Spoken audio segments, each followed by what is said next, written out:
lovely good evening and welcome to Camnet TV main news today, the 29th of July in the year 2025. Let's now take a look at the news headlines. 31-year-old woman found dead and naked in KALINGALINGA compound. Poorly managed tax incentives hurting Zambians. Economy, says ZICA. Rule of law under UPND boosting investor confidence, says HAIMBE. In international news, bandits kill 33 hostages in ZAMFARA despite ransom payment. In sports, MULAMBIA urges fans to back CHIPOLOPOLO. Join us for these and many more stories after the break. Get all the latest updates in court news only on Camnet TV.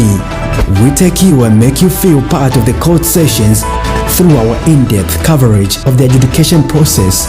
Get informed on those who have been arrested, delayed and denied the police bond or bail victims, persons taking plea, court adjournments, verdicts, and those administration issues in the judiciary.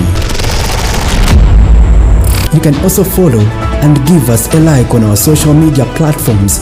Camnet TV, not just another channel. Camnet TV main news now broadcasting live on Topstar channel 106, streaming live on Facebook, YouTube, and on the Kenstream app. With the main news in detail, I'm Tapelo Joe Smarter. A 31-year-old woman has been found dead in Lusaka's KALINGALINGA compound under suspected murder circumstances.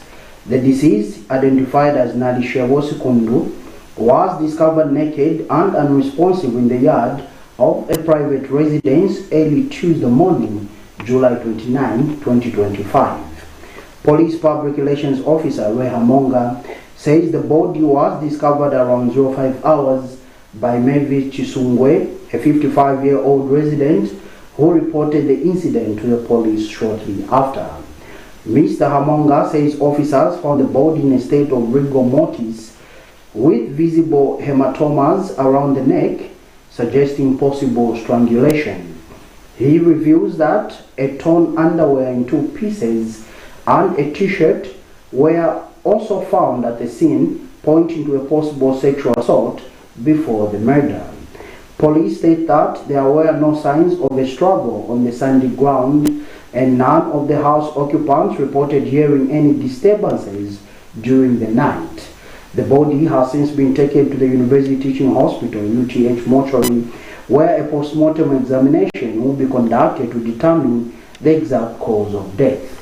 Police have since opened an inquiry file and are urging members of the public to come forward with any information that could help in bringing the perpetrators to justice.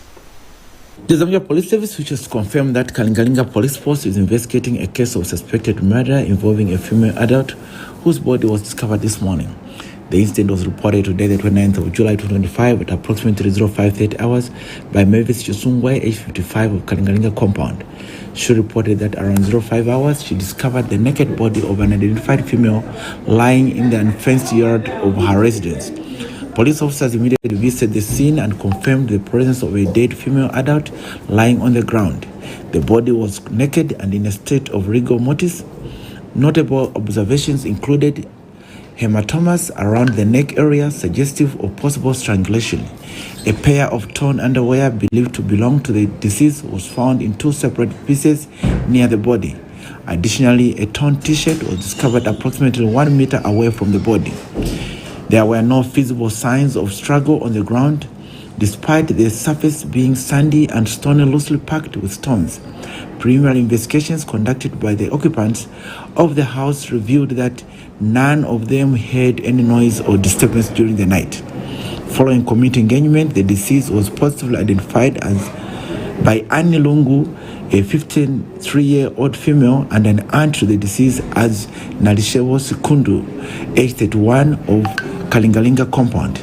It has been established that the deceased had recently moved out of her aunt's home and was living on her own at the time of her death.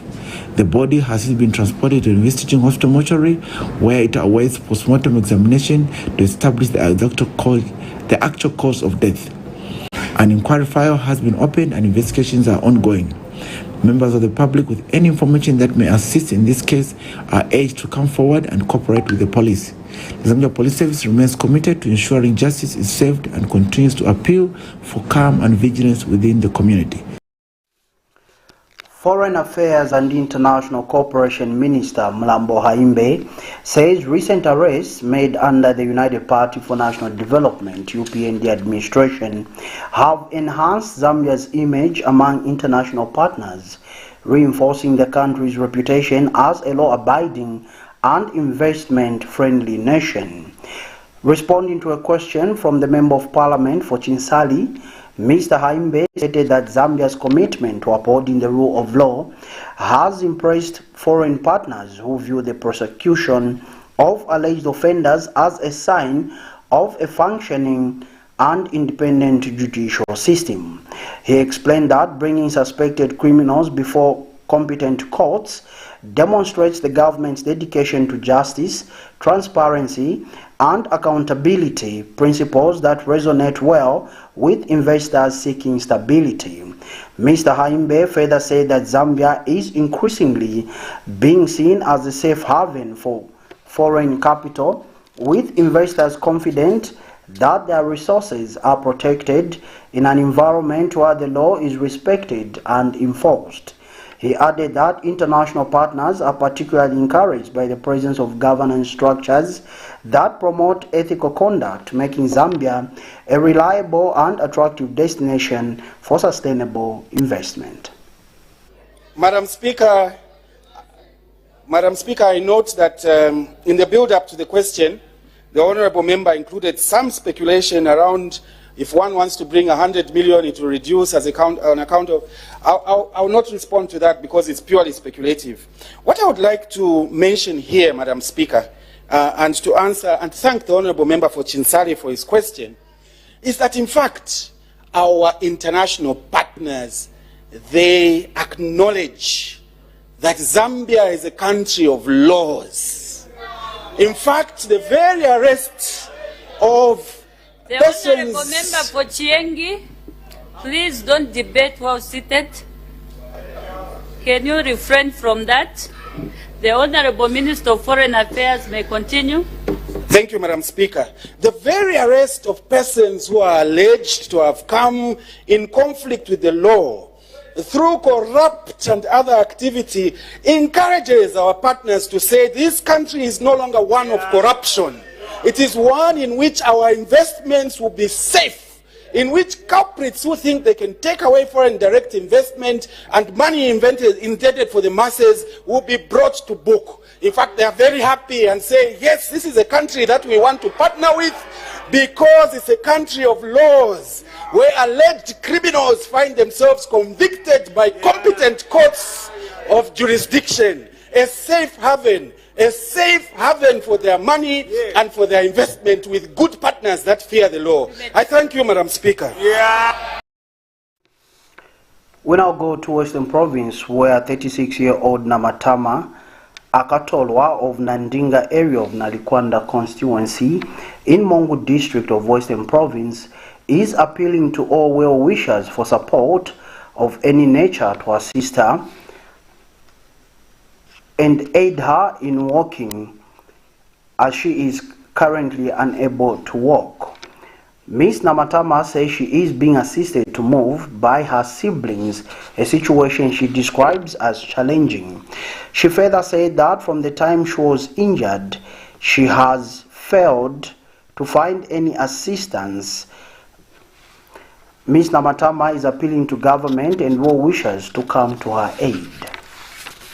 Nikupatuso ya milamu ya kuzamaela nilisunda zepelinsi achisicho imanya ndofela kunyanda kulianiza mai nikilela nafaa kwendi kuoba fela kweda kuna manani tusiwa kibana na abanyaniba iyo kwali utuwena mwabona mali nezi kanali kupatuso ya milamu ya kuzamaela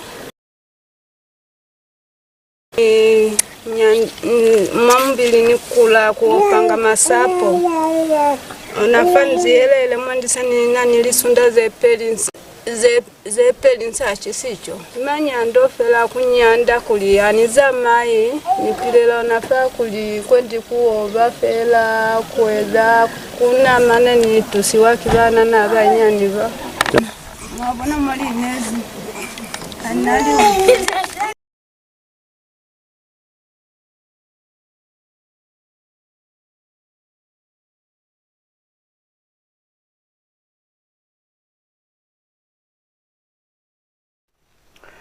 Back to Lusaka City, the capital, where the Lusaka City Council has announced that over 10,000 students and youths in Lusaka district have benefited from the Constituency Development Fund CDF bursaries over the past 2 years. The support came through skills development and boarding secondary school bursaries aimed at equipping vulnerable populations with access to education and life-changing skills. Lusaka City Council Assistant Public Relations Manager Nyambe Wulumba says in 2025 alone, 4,959 young people were sponsored under the CDF Skills Development bursaries, a slight drop from the 5,538 beneficiaries recorded in 2024. He says the number of vulnerable pupils supported through boarding secondary school bursaries rose to 550 in 2025, up from 435 the previous year. The skills development bursaries target youths seeking vocational training in trades schools such as plumbing, carpentry, metal fabrication, catering, and tailoring, among others. The initiative is designed to help young people acquire marketable skills that can lead to employment or entrepreneurship, breaking the cycle of poverty and fostering self-reliance.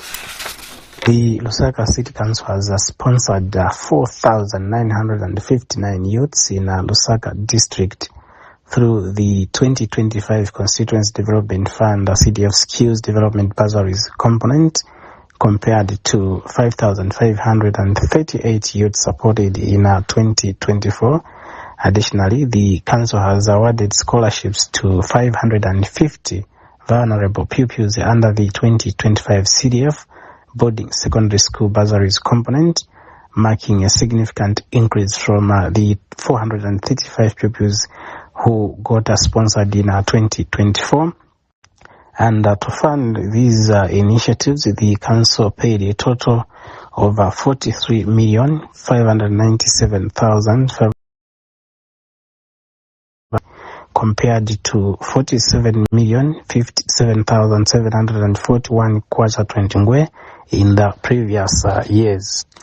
The City Council remains committed to fostering youth and child development through access to skills and quality education, laying the foundation for long-term success. The Council further announces that applications for the 2026 CDF funding cycle are still open until 31st August 2025, and in this regard we wish to call upon all eligible individuals interested in scholarships to apply before this cycle closes. The Zambia Institute of Chartered Accountants, ZICA, has called for urgent reforms in the governance of tax incentives, warning that poorly administered concessions are eroding the national tax base with minimal economic benefit. Speaking at a media briefing in Lusaka, ZICA President Yandesia Mwenye emphasized the need for a structured framework that ensures transparency, accountability, and measurable returns from all tax incentive schemes. Mrs. Mwenye said Zambia continues to lose significant revenue due to unmonitored and overly generous tax breaks that often do not result in the intended investment inflows or job creation. She noted that the current system lacks a consistent evaluation mechanism, leading to incentives being extended to entities that do not significantly contribute to economic growth. The Institute have since recommended that the government publish an annual tax expenditure report to disclose the actual cost of incentives to the Treasury and their developmental impact. Mrs. Mwenye stressed that such transparency would improve public trust and help ensure that incentives are granted strategically, particularly to sectors with the highest potential for value addition, employment creation, and export diversification. We have identified areas that require urgent improvement and key recommendations because despite its strength, the strategy falls short in addressing several long-standing issues. We urge the government to focus on the following areas. Number 1, VAT administration and refunds. VAT performance is consistently below its potential, plagued by significant refund arrears and administrative bottlenecks that harm businesses, such as refund delays. They trigger tax evasion, a larger informal sector, and limited administrative capacity. Our recommendation, therefore, is that there should be a review and update of the VAT legislation.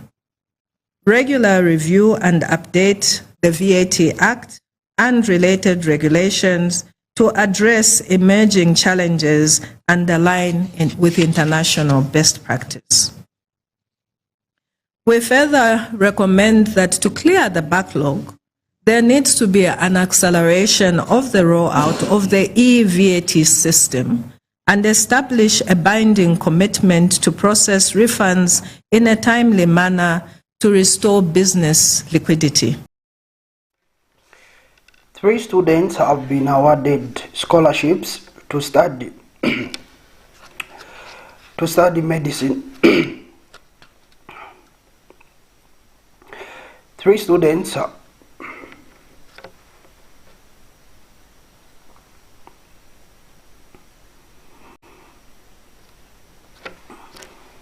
your concern.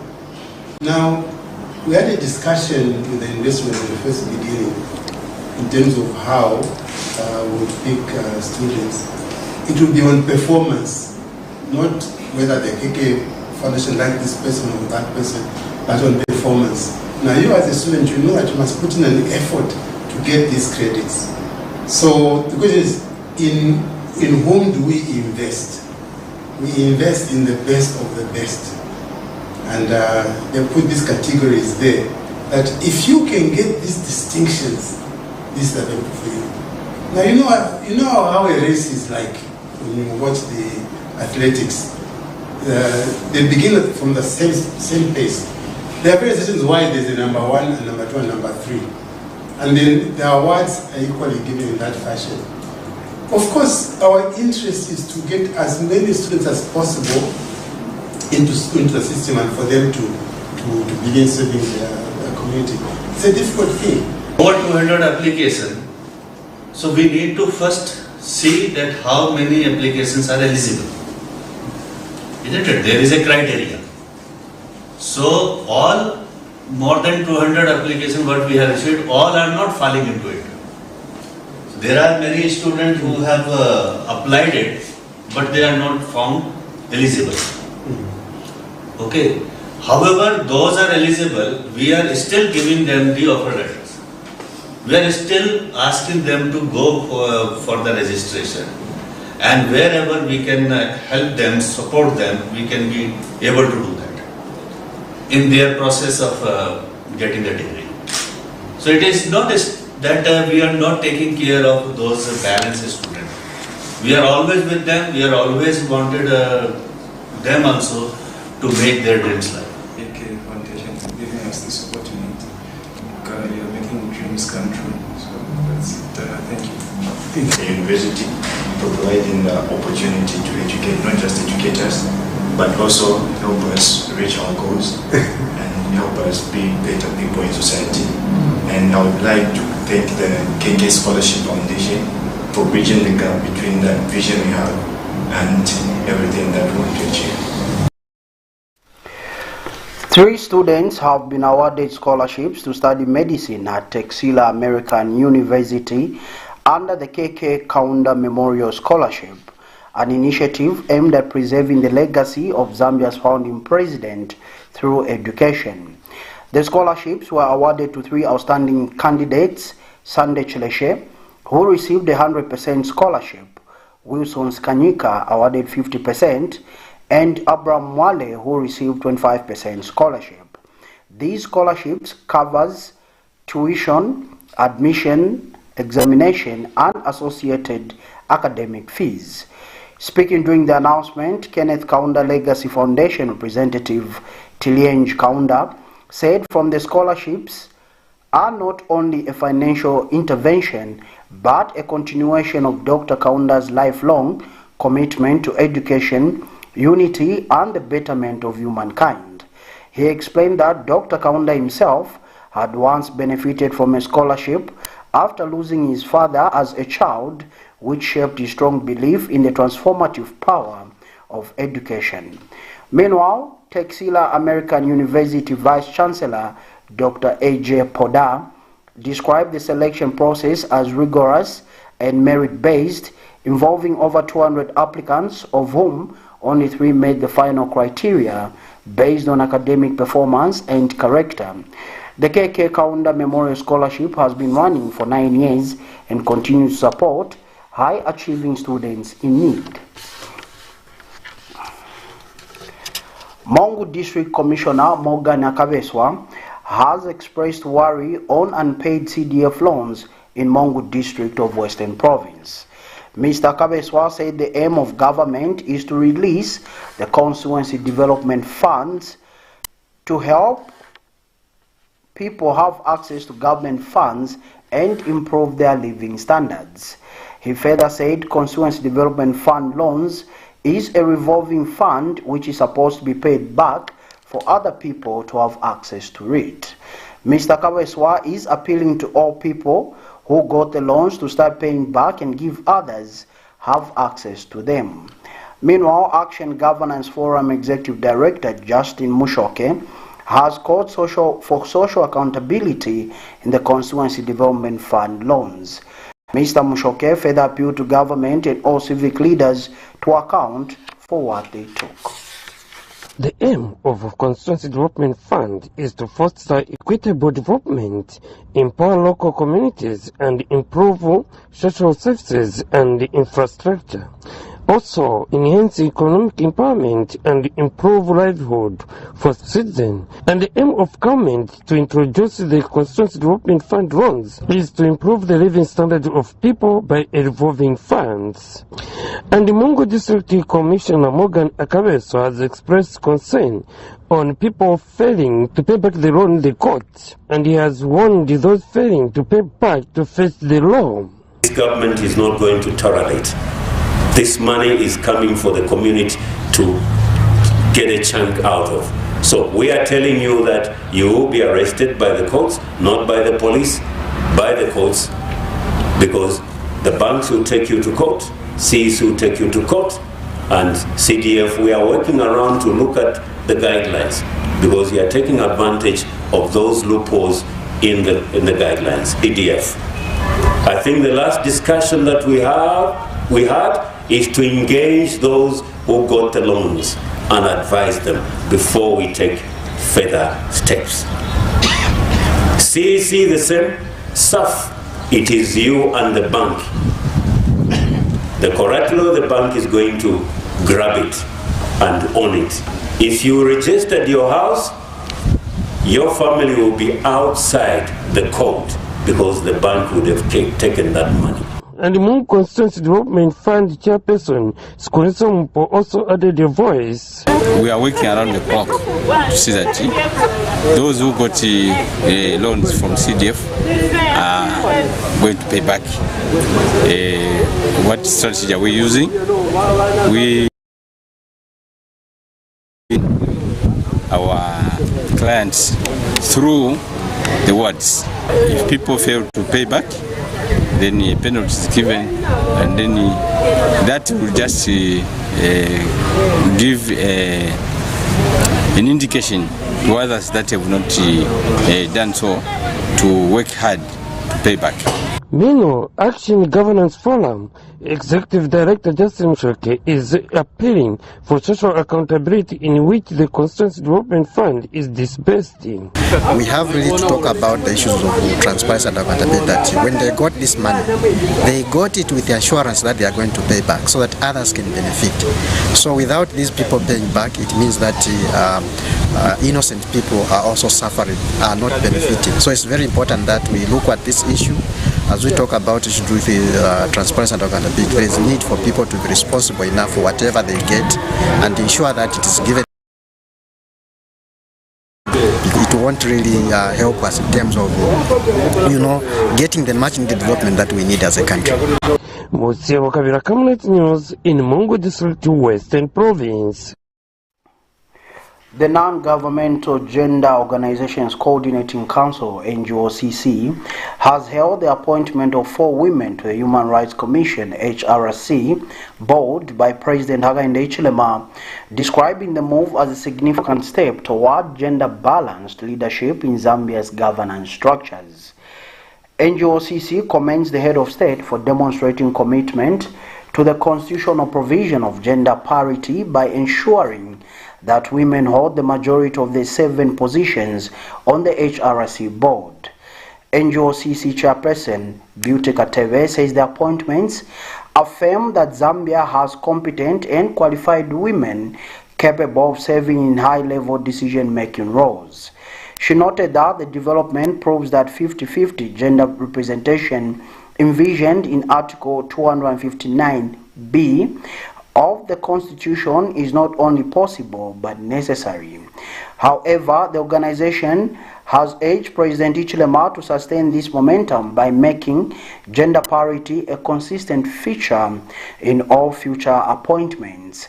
NGOCC has called for the full implementation of the Gender Equity and Equality Act number 22 of 2015, including the establishment of Gender Equity and Equality Commission as provided for under Article 231 of the Constitution of Zambia. The appointment of 4 women to the Commission out of the 7 available positions. This indeed is an affirmation that it is actually possible to have gender-balanced leadership in governance. We wish to extend the heartfelt congratulations to Dr. Sambo and Dr. Kalunga as chairperson and vice chairperson respectively. Alongside, we congratulate Ms. Panik Malao Chilufya, Ms. Laura Miti, Bishop Chikoya, Father Joe Komakoma, and Mr. Fred Wamundila Waluya. This is just to complete the board.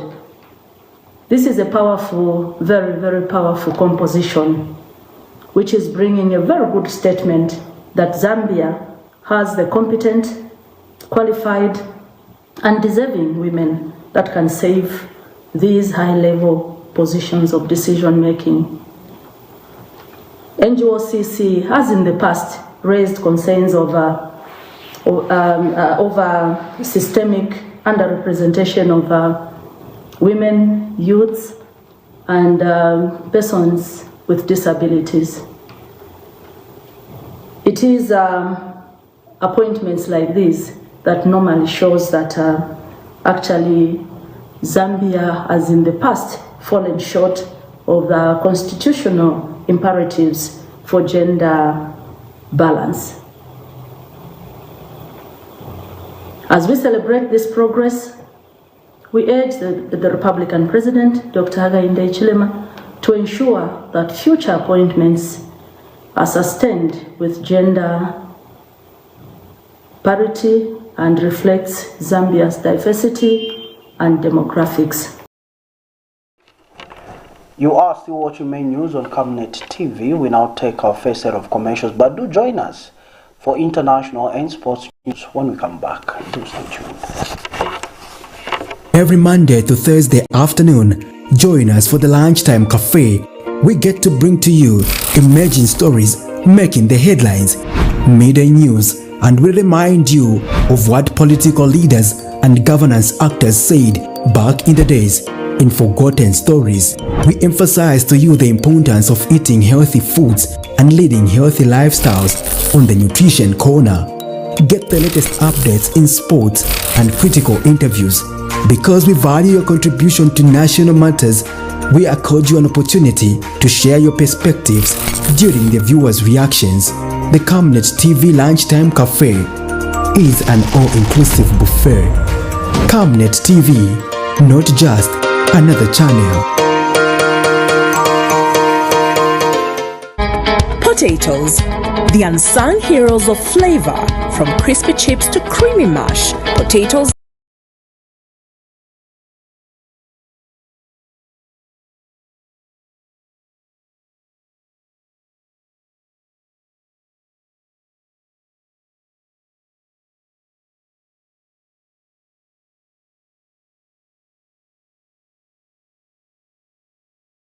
top chefs rely on the Savenda potato to create culinary masterpieces. And for others, it's that icebreaker to a delightful conversation. So, embrace the magic of Savenda potatoes. They're not just a side dish, they're the heart and soul of your kitchen. Savenda, save nations, develop Africa. Are you looking for a reliable and efficient courier company with international standards? Then let UBZ Courier, your trusted partner in swift and secure deliveries, be your ultimate choice. Whether it's a small package or a hefty consignment, UBZ Courier handles it all locally and ensures personalized attention for every client. For seamless deliveries within Zambia and beyond, trust UBZ Courier. Call us now on +260 763 062 680 or visit us at plot number 15 Mwapona Road, Woodland, Lusaka, Zambia.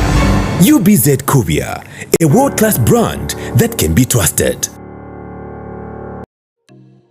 Enjoy the benefits of an instant loan with us ranging from 1,000 kwacha to 750,000 kwacha paid express once collateral is viewed, valued and verified. Call us on 0763 595 359 or 0779 432 993. Classified Financial Express, here as your financial friend.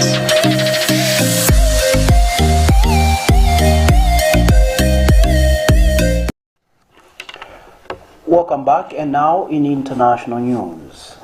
Tragedy has struck again in northern Nigeria, where armed bandits in Zamfara state have reportedly killed 33 hostages despite receiving a ransom of over $33,000, according to local residents and officials.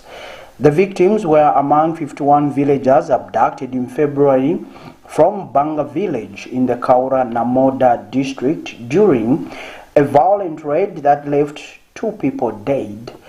After months of uncertainty, families paid the ransom in 2 installments, hoping to secure the release of their loved ones. However, only 18 captives were released last Friday. According to survivors, the remaining 33 hostages were executed by their captors. They took our money and slaughtered the rest, says Atline Bawa, a resident of Banga village. Local official Manya Haidara confirmed that some of the hostages had been killed, though he did not verify the exact number. Here's a roundup of international stories. Tragedy strikes northwestern Nigeria once again. Bandits in Zamfara state have killed 33 people they kidnapped in February, despite receiving a ransom of over $33,000. The victims were among 51 villagers abducted from Banga village in the Kurana Moda district during a violent raid that left 2 dead. After months of anguish, families paid the ransom in 2 installments, hoping to secure their loved ones' release. But only 18 captives returned last Friday. The freed hostages revealed that 33 others had been killed by their captors. The region has long been plagued by heavily armed gangs, evolving from herder-farmer tensions into full-blown organized crime, thriving in neglected rural communities where government presence is weak or non-existent. The massacre highlights the growing lawlessness in Nigeria's northwest, where communities remain at the mercy of armed criminals. Scenes like these were common in Senegal as waves of political violence rocked the country between 2021 and 2024. Now the country is looking to confront the dark and painful chapter in its recent history, with the Justice Minister announcing an official investigation has been opened into the unrest. At least 80 people were killed and dozens more seriously injured during clashes with security forces and in skirmishes between civilians. The prosecutor of the Republic in Dakar, tasked with leading the investigation, says his goal is to determine potential accountability and decide whether to pursue charges against civilians, security forces or political leaders. Some citizens claim to have been victims of torture. A controversial amnesty law passed in the final weeks of former President Macky Sall's term had initially derailed many hopes for justice. But legal experts argue that the most serious crimes, including torture and extrajudicial killings, cannot be covered by such a law.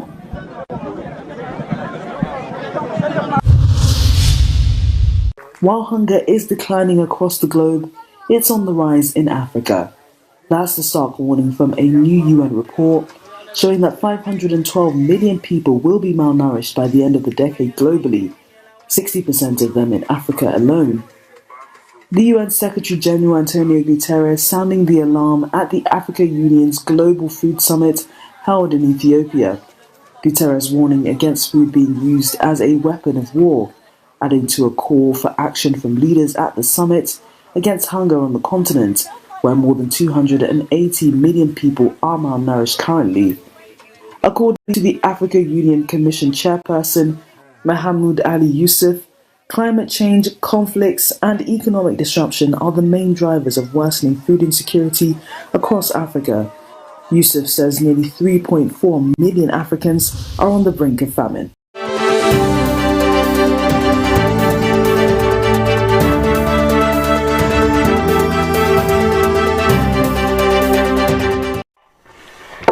And finally, in sports news this evening, CHIPOLOPOLO midfielder Frederick Mulambia is calling on fans to ride behind the team as they prepare for the African Nations Championship CHAN, which kicks off this weekend. Speaking from the team's training camp at the University of Lusaka Silver Rest campus, Mulambia expressed confidence in the team's abilities to make a strong showing in the tournament. Mulambia has pinpointed the importance of fan backing in the team's quest for success. The Power Dynamos playmaker believes that with hard work and determination, the team can overcome the challenges ahead. Mulambia acknowledged that Zambia's group may seem tough on paper, but he's optimistic about the team's chances. Mulambia's personal target for the tournament is to play every game and help the team score goals. Zambia is set to take on the Democratic Republic of Congo, DRC, on August 7, followed by a match against Angola on August 10. They will then face Morocco on August 14 before hosting Kenya on August 17. So I think we are getting there. I think it's only about 10% remaining. Most of the things we have done, and yeah, we are ready for the week. On paper, it seems to be a tough group, but I trust my team, and we will do our best. Yeah. The target for this tournament is to reach the final and bring the cup home. Yeah, I'm very happy to be part of the CHAN team. Yes, and my personal targets are to play the games at the CHAN and I think to score. Yes, score goals. They should just support us, give us the support. Yes. Well, that sports item brings us to the end of this edition of Main News on Camnet TV. But before we go, we'll take a quick recap of stories that made headlines. 31-year-old woman found dead and naked in Kalingalinga compound. Poorly managed tax incentives hurting Zambia's economy, says ZICA. Rule of law under UPND boosting investor confidence, says HAIMBE. In international news, bandits kill 33 hostages in ZAMFARA despite ransom payment. In sports, MULAMBIA urges fans to back CHIPOLOPOLO. We now look at the Camnet verse for the day, coming from the book of Lamentations, chapter 3 and verse 22. It reads, "It is of the Lord's mercies that we are not consumed, because his compassions fail not."